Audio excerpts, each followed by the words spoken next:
আপনারা জানেন আজকে ইসলামী যুব আন্দোলন বাংলাদেশের প্রতিষ্ঠা বার্ষিকী উপলক্ষে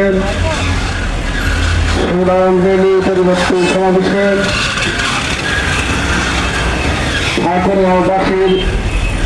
ঠাকুরগাঁওবাসীকে আজকের এই সমাবেশ থেকে আমরা জানিয়ে দিতে চাই,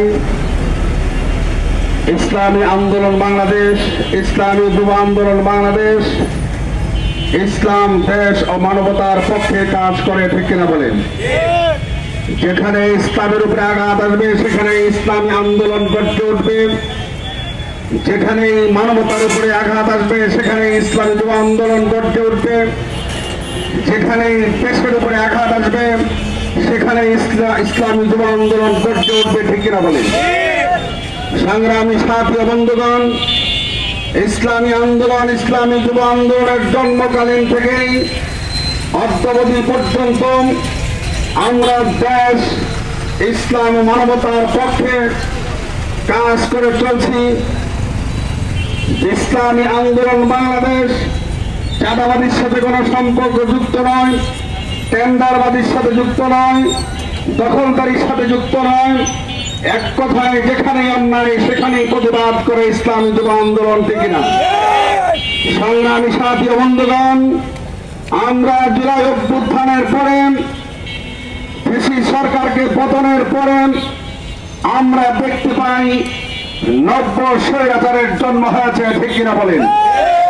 আমরা বুক ভরা আশা নিয়ে যেই স্বৈরাচারের পতন ঘটিয়েছি সেই আশা আমাদের গুড়ে বাড়িতে মিশ্রিত হয়েছে। আমরা চাঁদাবাজদেরকে দেশ থেকে তাড়িয়েছি, কিন্তু এরপরেও আবারও দেখতে পাই নব্য চাঁদাবাজদের হাত থেকে এদেশের জনগণ নিরাপদ নয়, এদেশের ব্যবসায়ীরা নিরাপদ নয়, এদেশের মা বোনেরা নিরাপদ নয়।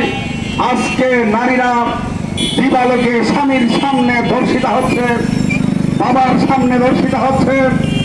আজকে ব্যবসায়ীরা চাঁদা না দিতে চাইলে তাকে জীবন দিতে হচ্ছে, তাকে জিম্মি করে পাথর দিয়ে আঘাত করে করে তাকে হত্যা করা হচ্ছে, ঠিক কিনা বলে? সংগ্রামী সাথী বন্ধুগণ, আজকে বাংলাদেশের মানুষ নব্য স্বৈরাচারের চরিত্র দেখে তারা বারবার নির্বাচন চায়। নির্বাচনে ক্ষমতায় গিয়ে তারা এই জাতিকে কি উপহার দিবে এই 9 মাসের মধ্যে জাতি তা জানতে পেরেছে, ঠিক কিনা বলে? আমরা বিগত দিনে দেখেছি তারা যে কয়বার ক্ষমতায় ছিল এই দেশকে 5বার দুর্নীতিতে চ্যাম্পিয়ন করেছে।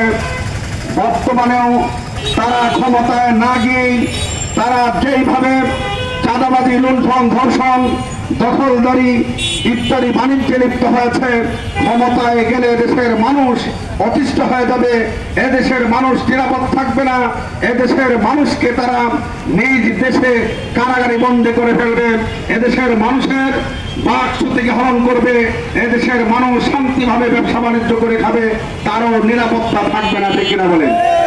তাই আমরা আজকে যুব আন্দোলনের প্রতিষ্ঠা বার্ষিকী থেকে আবারও স্পষ্ট ভাষায় জানিয়ে দিতে চাই, এখন গণহত্যার বিচার চাই, সংস্কার চাই এবং শেয়ার পদ্ধতিতে নির্বাচনের মাধ্যমে এই দেশকে সন্ত্রাস মুক্ত, কলঙ্ক মুক্ত, সুখী সমৃদ্ধশালী একটা কল্যাণ রাষ্ট্র প্রতিষ্ঠা করতে চাই। তাই সকলকে ইসলামী আন্দোলনের পক্ষে আসার, ইসলামী আন্দোলনের মার্কা হাত পাখা মার্কায় ভোট দেওয়ার উদাত্ত আহ্বান জানিয়ে আজকের এই সভার